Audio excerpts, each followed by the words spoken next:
Hi everybody and welcome to this Pro and Expert Division general playthrough for the Fall Major on the brand new Yongsan Gardens course in the game of Golf Clash here on the BK Golf Clash YouTube channel. If you're new here, a very warm welcome. Please give me a thumb up on the playthrough and make sure you're subscribed as well. Totally free to do so. Lots of tutorial videos on some of the methods I use in the shots here to get extra drops and some nice opportunities to score well in this tournament. Suggestions on routes, there's some options available for high clubs as well as more general ideas on some of the routes you might want to take according to your play style. Finally, please share this video amongst your friends and clanmates in the game. Hope you will find the content useful, and remember to take a token or two. Practice these holes as best you can, get a feel for the routes and the play style according to the downhill elevations and the wind angles that you might get during the tournament. Check out the channel on Monday when the tournament begins. There will be qualifying round content available to help you progress in the Fall Major. Here we go with hole number 1. On hole number 1, we are going to bounce over with the sniper in all wind directions from the middle tee. So we're going to go with, in this wind angle, a little bit of topspin, no side spin at all. And we want to bounce on the middle part of that first island where the ground is at its highest, because then we're going to get a consistent bounce. If we bounce too far toward the tee, or indeed too far towards the end of that, you're going to be bouncing on a slope. So try and find a consistent spot. Add the spin. In here, I've got a little bit of tailwind, so I'm leaving that ball guide a little bit short and also a smidgen to the right of the pin. But obviously this will vary depending on your wind angle. If you've got headwind, you want to be setting up with more topspin and the ball guide through the hole. 1-to-1 is the adjustment. That is the same as mid plus 10 power 3 with sniper 10 numbers. So 7.1 in wind, going with 7.1 rings. Obviously, wind angle, wind strength going to have a factor as well. But this is the type of shot we want to be playing. Aim as best you can. We like the ball guide of the sniper, and the bounce over there gets us nicely for a hole in 1. Hole number 2, there is an aggressive route down the left-hand side, but you need a lot of distance and topspin. So in the majority of cases, I would play here on the right-hand side. 4.5 topspin, 2 bars side spin to the left. If you have more topspin available and headwind angle, then obviously that will help a lot. So basically APOC 5 plus. But if not, crosswind and tailwind you can get over with a lower level extra mile. Adjust max plus 10. Here I'm pushing up as well after I adjust. I push up 1 ring just to make sure I gain some distance on the drive, because I want to attempt an aggressive shot for the approach. Perfect ball away, and we want to approach the top left corner of the second piece of fairway. There you can see we're bouncing comfortably away from any of the rough, and the top spin takes us along here towards the top corner. Drive distance 372 yards. Second shot is all about getting the spin correct and trying to find a funnel. The more right you go from the pin, the more increasing your chances of finding the funnel. If you go straight at it, there seems to be less room for error. But you can see there's quite a wide section there where the tip of the ball guide doesn't really move. I can adjust kind of half a ring at least either side with my landing spot, and that ball guide isn't moving at all. So it's all about adding spin. We're going to need left spin regardless. Here, because the wind is pushing me left to right, I intentionally leave the ball guide to the left of the cup. This is something, once you know the tournament wind conditions, you're going to have to just take a token or two and dial in if you're creating shots yourself. But I'm playing true club distance, 10% elevation on this one. So TC on the notepad, true club plus 10. So have a look at your landing position plus yards if you can. If not, you're going to have to do a different distance check, but a good consistent drive will get you in plus yards for the rough bump, and it catches the slope very nicely and sneaks in for the albatross. Hole number 3 is the first of the par 4s, and we're going to get very close to green or on the green. 2 options here.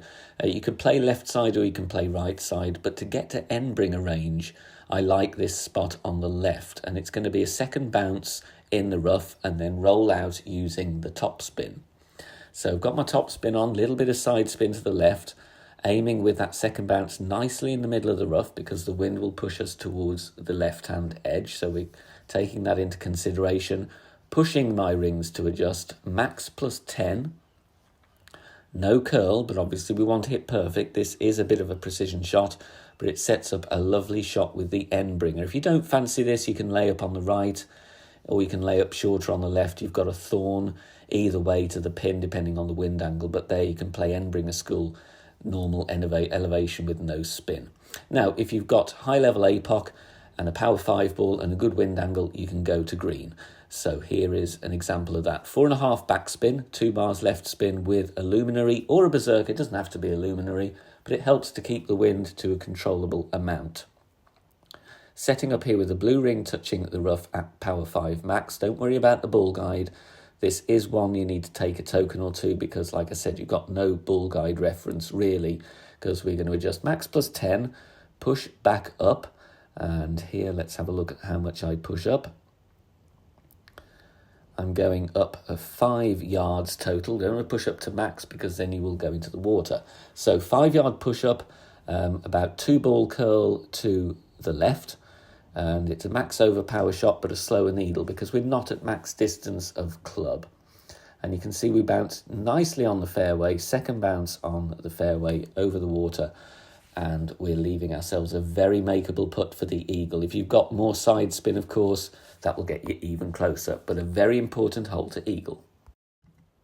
Fourth hole, and we're going to play another 1-to-1 adjustment, so nice and simple here, and it's going to be a rough bump in all winds with the sniper.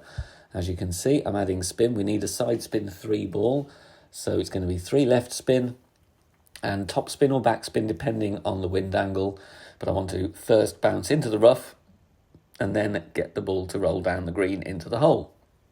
Deliberately offsetting the ball to the left and long due to the headwind angle, and the crosswind element's going to push us to the right, so we're going to compensate there. In tailwind, you will need to have your ball guide a little bit short. But in this wind angle, 1-on-1 is working nicely, so 7.1 rings, 7.1 for the wind. So exactly the same.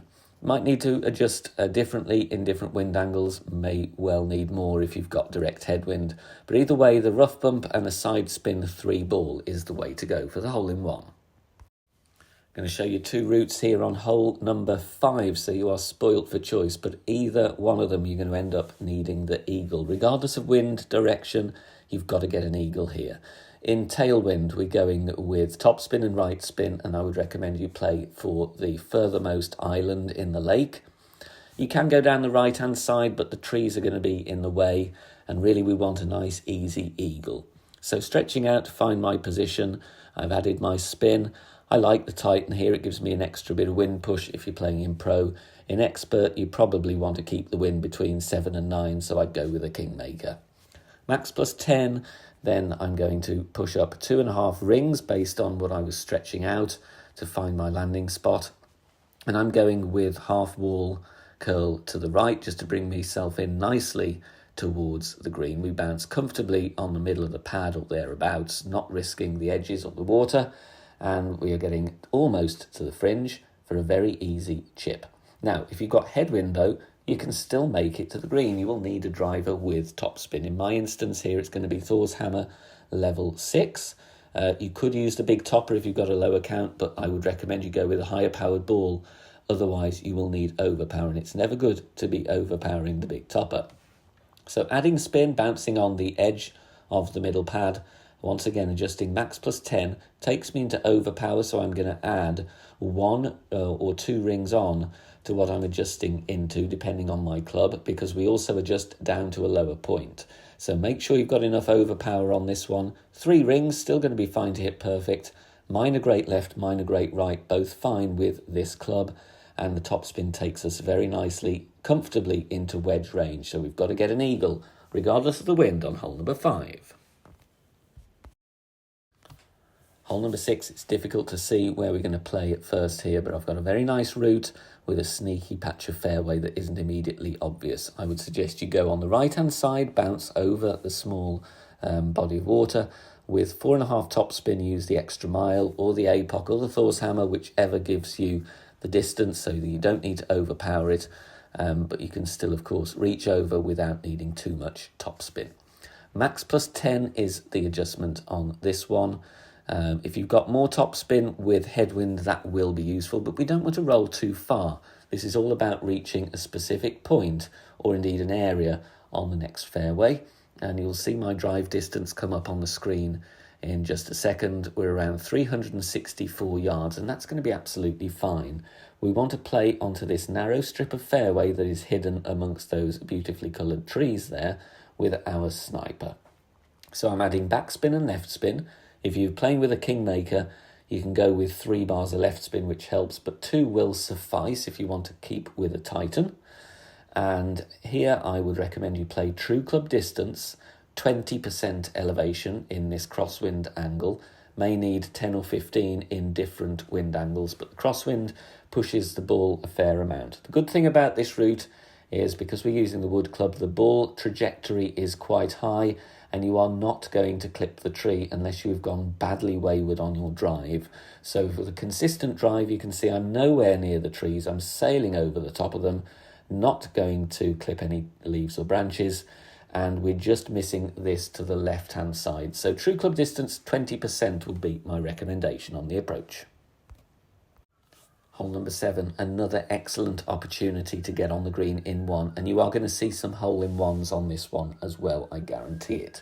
Going with a power 5 ball, 2.5 backspin, 2 bars left spin. You might need to vary the backspin amount depending on your wind angle and your wind strength, but I'm stretching out there to find my position, going with max distance of the extra mile level 8.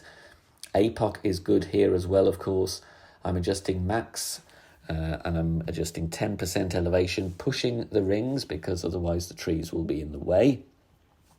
Pushing back up and then going with a 3/4 ball curl to the left. This shot will be difficult in headwind, so you might need to lay up on the left-hand side of the map and approach from a little bit more distance. But any form of tailwind and maybe even crosswind with overpower, you can get on the green here, and we want to be putting for the eagle and maybe getting that lucky hole-in-one. Final par 5 now, and first of all, in crosswind with a slight tailwind, I investigate the left side here, which is where I'm playing in rookie, with 4.5 topspin and 1 bar left spin, but even then I'm going to need considerable overpower. So perhaps in tailwind that is a route to investigate, but if you've got crosswind predominantly or any headwind, I'm going to play over here towards the bunker on the right. And the good thing about this route is you can use the rock, which is good for ball guide and accuracy, because you want a bit of ball guide here. This slopes downhill, so don't go too giddy with the topspin. In the end, I go with just less than 1 bar here, and it is just about okay. Obviously, rock level 8 and 9 will help you in headwind. If not, you're going to have to switch and go with a distance driver. But you can still always find your initial position with the rock, so you use the full ball guide. Max plus 10, and then we're going with the shot as shown. Topspin takes us nicely down the slope, and you can see it gathers a bit of pace there, but parks up just before the rough. 340 yards around there. Going to be absolutely fine. Now, if we get to that distance, you've got a shot with the sniper, which is always good for increasing your chances of dropping a shot from distance with a wood club, because we want the ball guide. Here, I would recommend you play 25% elevation true club distance. So look at the plus yards. We've got a tutorial about min, mid and max and using the slider. That will help you dial in your adjustments here. In the video, I played with 20% elevation, and you will see it's just a little bit under adjusted. So in this wind angle, I just say another 5% on the shot would have probably got me in. Using the plus yards, finding out my club distance, setting slider accordingly. TC on the notepad, it means true club distance. Perfect ball away, and we bounce nicely on the fairway. The spin grabs. Lovely speed on this one, but just look at that, curves away at the end. So a little bit more on the adjust, we'd got the albatross. And finally, finishing with a par 3, quite unusual in Golf Clash. And this one is going to be tricky from the second tee. It's a lot easier from rookie division due to the angle. Going to play with between 4 and 5 backspin with the Grizzly and a load of side spin to the left. Kingmaker is going to be needed here, really, because that bunker is very inconveniently placed right in the way of the green, where we would normally want to bounce. Setting spins as shown, and the adjustment here is mid distance plus 25 elevation, mid plus 25. Might need to rethink this approach if having headwind. It's going to be one of those where there's going to be a few ways to play this depending what clubs and spins and shots you want to play. But here is a very nice hole-in-one in this wind angle. The backspin grabs and we hit the pin and it drops for the hole-in-one to finish on hole number 9. Thank you very much for watching this full major video here on the channel. Hope you found it useful. Leave me a comment. Let me know what you think of this new course and how you are getting on in your games. Finally, join us over on Facebook. Over 11,000 members on the BK Golf Clash Facebook group. There's loads of other content creators sharing their shots, tips and guides on there. Totally free to join and free to enjoy their content as well. There's also some brilliant discussion points. If you've got anything you need help with in the game, ask around in the group. Loads of members that will help you out regardless of your skill level. Thank you for watching and good luck. Bye for now.